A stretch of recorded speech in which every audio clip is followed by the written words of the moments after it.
Good afternoon, I'm Janela Precious with the Midday News. A special welcome if you're watching on onespotmedia.com. A reminder as well that you can watch TVJ live by downloading our One Spot Media app in the Google Play Store or the App Store. That's the number 1 followed by the words Spot Media.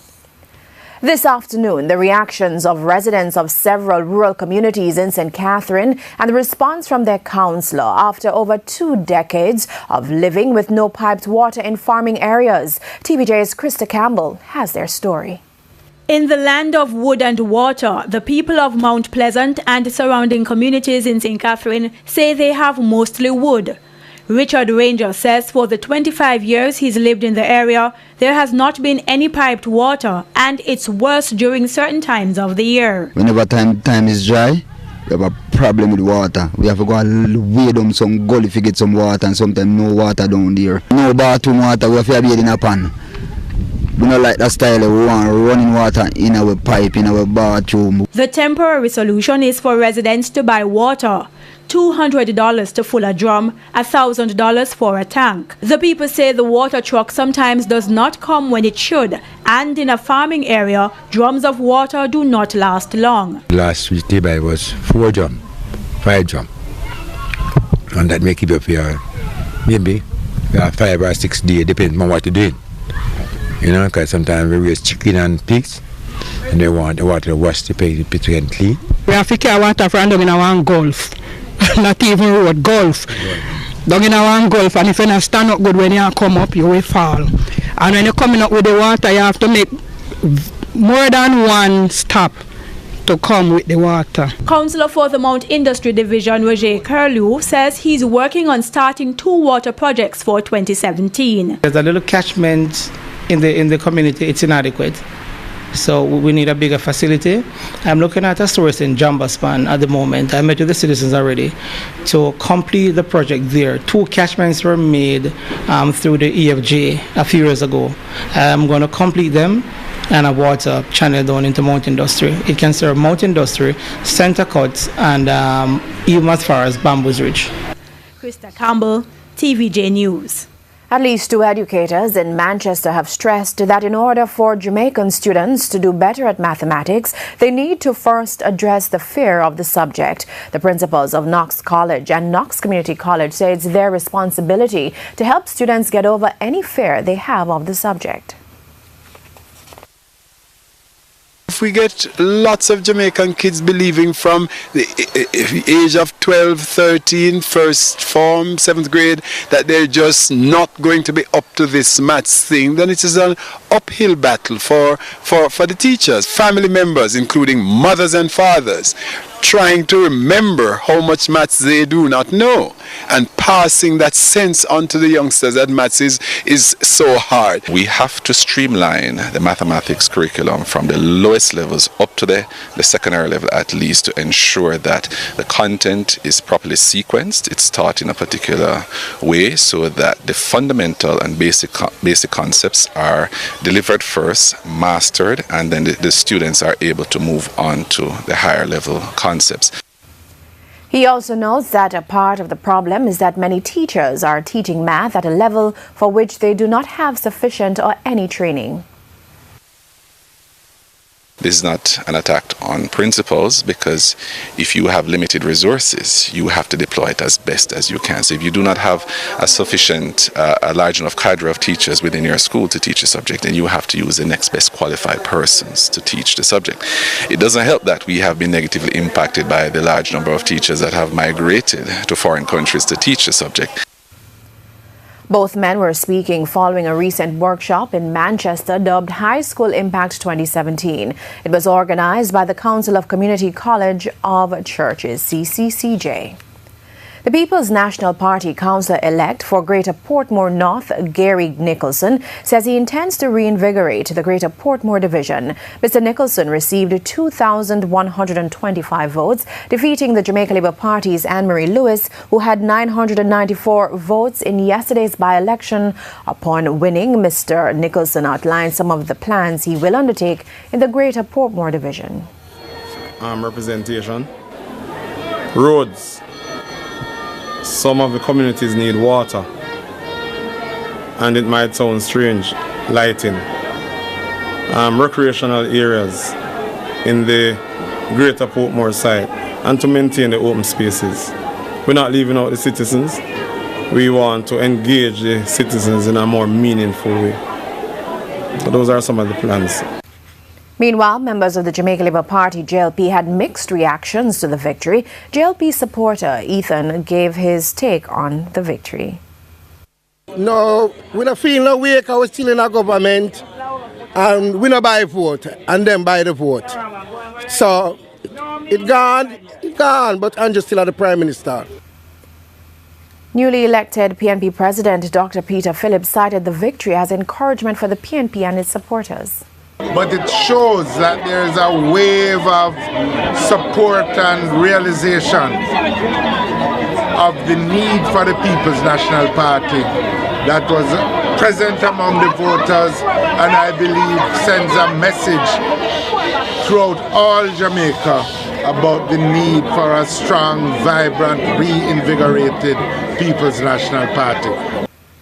Real estate insiders have predicted that harder times are ahead for those seeking commercial properties for rent with this Saturday's implementation of the new property tax regime. President of the Realtors Association of Jamaica, Edwin Wind, is asserting that increased rental rates are coming as part of the ripple effects of the property tax measures. Finance Minister Audley Shaw recently announced that property tax rates will move down from the range of between 1.5 and 2% to a range of between 0.8 and 1.3%. However, despite this reduction, the rates will now be based on the 2013 valuation of properties. Plans are underway to have the month of April officially recognized as Rasta Month. During a Rastafari Millennium Council press conference held recently in Trenchtown, Member of Parliament Mike Henry, a self-professed Rastafarian, gave his commendation for the month of April to be recognized as Rasta Month. Rastafari Millennium Council member Ras Hosing outlined the main objective of the month. Majesty is fully taught amongst our children and amongst our community. Billions of tourists travel throughout the year in search of new and special foods. This was revealed during the soft launch of the Jamaica Blue Mountain Culinary Tour and Coffee Festival on Sunday. Arnold Kelly has more in this report. Tourism Minister Edmund Bartlett pointed to a United Nations World Tourism Organization survey which showed that trying different cuisines has become a major part of the travel experience. 88% of the reason why people travel is for food experiences across the globe. So if last year 1.2 billion people traveled across the world and spent 1.3 trillion US dollars. Do the math. Meanwhile, Chairman of the Gastronomy Network, Mrs. Nicola Madden-Gregg, revealed that local cuisines have impacted tourist arrivals in the country. In a recent study conducted by the network, we found that visitors to the island ranked our cuisine as the 6th reason that contributed to choosing the destination. Minister Bartlett expressed his desire to harbor more tourists to the island by using different food elements in different parishes, so that we will be able to bring thousands of visitors annually to Destination Jamaica to experience the gastronomy prototypes as we utilize the various elements of it that are peculiar to different geographic areas. He also noted that Jamaica is the only country in the Caribbean with 42% repeat business, which indicates that the country is doing well. Arnold Kelly for TVJ News. Education Minister Ruel Reid says as the country improves its educational outcome, Jamaica needs to be aware of its Jamaican social, economic situation and prepare its teachers for it. Speaking at the Mico University College Education Series launch recently, Mr. Reid says focus needs to be placed on teaching concepts. He adds that we need to move away from route operating nature, tradition to learning. We have to make skills as important as knowledge. Innovation and the 21st century skills are closely related. We have to choose several 21st century skills such as collaboration or critical thinking to focus on. We need to incorporate them into lessons. We need to use detailed rubrics to assess and grade the skills. He said the aim is to reform teaching and learning, noting that focus should be placed on teams, not groups. He adds that the economic foundation of the world economy has shifted, and as educators, they need to ensure that we provide equal standing to skills and knowledge. Teamwork and work ethic. Facilitate high-quality interaction through protocols and critique. Teach the cycle of revision and expect students to reflect critically on both ongoing work and final products. The majority of modern innovation emerges from teams and networks, and we can teach students to work collectively and become better collective thinkers. In international news, Australian Prime Minister Malcolm Turnbull has activated a disaster response plan after a powerful cyclone plummeted the northeast coast. Cyclone Debbie caused major damage, torrential rain and power cuts to tens of thousands of homes. Defence Force helicopters and naval vessels carrying aid are to be dispatched to Queensland. Mr. Turnbull said one death had been confirmed, but added that emergency crews had yet to assess the damage. Cyclone Debbie made landfall between Bowen and Airlie Beach as a Category 4 storm, whipping gusts of up to 263 kilometers per hour. It is moving inland as a Category 2 storm, but could cause more damage. News now in sports. In a primetime sports follow-up, the National Stadium diving pool, which was closed in January after several warnings from the National Health Authorities, is once again ready for usage, but the Health Ministry is yet to give its approval. The 25-meter diving pool located at the National Aquatic Centre is now a picture of a pristine health after it was closed in January for extensive repair work. The project was a follow-up to the work which was carried out on the 50-meter swimming pool back in 2013. Among the changes made was the removal of pipes which had been in place since the facility was opened in 1962. There was also the reconditioning and resurfacing of the area. The closure of the diving pool impacted the nation's aquatics teams, in particular the water polo team preparing for the Carifta Championships. Currently, the pool is being filled with water in order to get it to the required level for official usage. But it's about 596,000 gallons of water which we need to get in.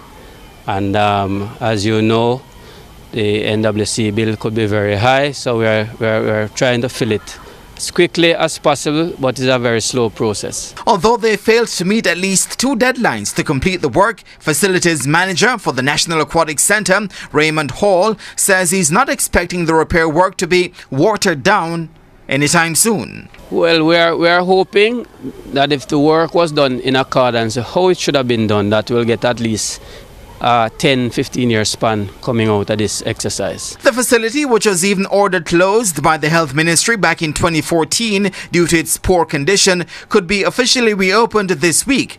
But the final stamp of approval will have to come from the Health Ministry. It is mandatory that once a pool is closed down, that the Minister of Health has to come and test it to ensure that everything is in order before anybody can go into it. So as soon as it is up and running, the Ministry of Health will come in, do their normal tests, and then I'm sure we'll get the green light to proceed as soon as they leave the compound. The inspection by the health authorities could be done as early as Wednesday. Jermaine Brown reporting for TVJ Sports.